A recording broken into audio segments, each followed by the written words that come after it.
ओम शांति। कई आत्माएं कहती हैं हमने ब्रह्मा बाप को नहीं देखा, ये हमारा श्रेष्ठ भाग्य मिस हो गया। लेकिन अगर हम ब्रह्मा बाबा को फॉलो करने लगे तो हमारी ये भासना रहेगी कि वो हमारे सदा साथ रहते हैं, और ये जो एक संकल्प चलता है कि हमने उनकी पालना नहीं ली, ये समाप्त हो जाता है।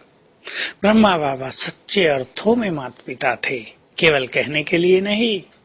उनकी भावनाएं, उनका दिल वैसा ही था जैसे माता पिता का होता है। पिता से भी अधिक कहीं वो माँ थे, क्योंकि शिव बाबा ने उनको बड़ी माँ बना दिया था। उनके चित्त में सभी के लिए वैसा ही प्यार समाया हुआ था। हम भी उन्हें फॉलो करें, माता पिता बन जाएं, सबकी पालना करने वाले, सबको देने वाले। जैसे माता पिता को बच्चों से कुछ लेने की इच्छा नहीं रहती, केवल देने की रहती है। बच्चों को योग्य बनाना है, उन्हें प्यार देना है, उन्हें हेल्दी रखना है, उनकी अच्छी पालना करनी है, ताकि बड़े होकर वो बहुत अच्छा अपना जीवन व्यतीत कर सकें। वैसे ही बाबा को भी रहता था, और हमें भी सब आत्माओं के लिए वैसा ही रहना चाहिए। हमें ये नहीं भूलना चाहिए कि हम सभी धर्मों की आत्माओं के पूर्वज हैं, और पूर्वजों को सबकी पालना करनी होती है। और इस पालना के लिए हम अपने अंदर बहुत अच्छा संकल्प ले लें, मैं पूर्वज हूँ और विश्व कल्याणकारी हूँ।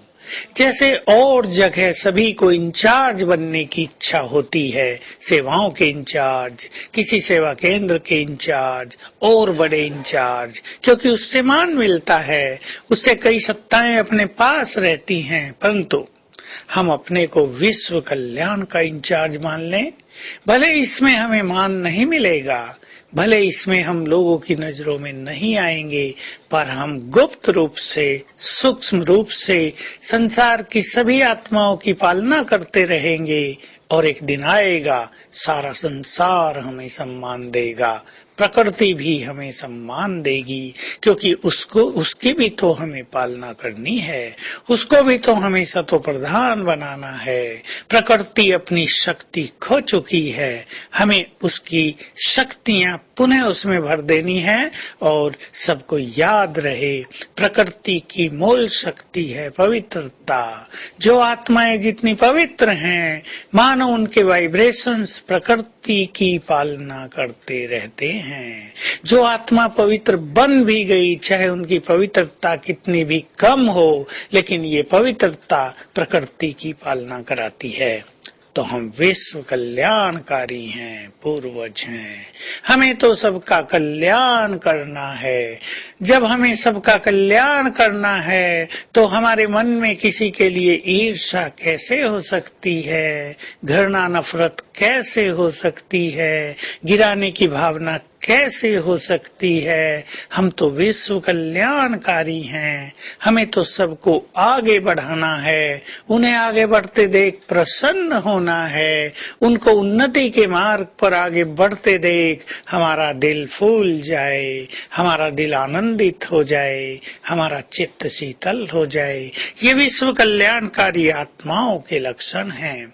तो आज सारा दिन हम ये स्मृति रखेंगे, मैं पूर्वज हूँ, विश्व कल्याण की इंचार्ज हूँ, ये मेरा मुख्य कर्तव्य है, और सब कर्तव्य तो निमित्त मात्र हैं।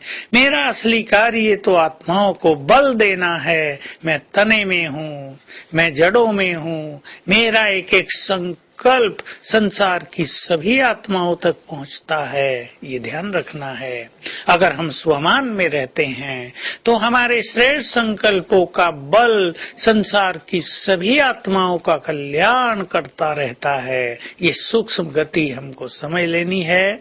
ये सबसे बड़ा पुण्य हो गया कि हम संकल्पों के द्वारा सभी आत्माओं की निरंतर पालना करते रहें। और साथ में ये भी ध्यान रखना है कि हमारे व्यर्थ संकल्प, हमारे इम्प्योर संकल्प अनेक आत्माओं को निगेटिव एनर्जी भी देंगे, ये बहुत बड़ा पाप भी हो जाएगा। तो ब्राह्मण आत्माएं, पूर्वज आत्माएं बहुत बड़ा पुण्य भी कर सकते हैं और बड़ा पाप भी। तो आज सारा दिन दो स्वमान की स्मृति विशेष रखेंगे। मैं पूर्वज और विश्व कल्याणकारी हूँ और कल्प वृक्ष की जड़ों में बैठकर बाबा से शक्तियां लेकर, पवित्रता लेकर पूरे कल्प वृक्ष में फैलाते रहेंगे। एक बार हर घंटे में कल्प वृक्ष को वाइब्रेशंस देने का विश्व कल्याण का कार्य आज सारा दिन करना है। इससे महान पुण्य जमा होता रहेगा। ओम शांति।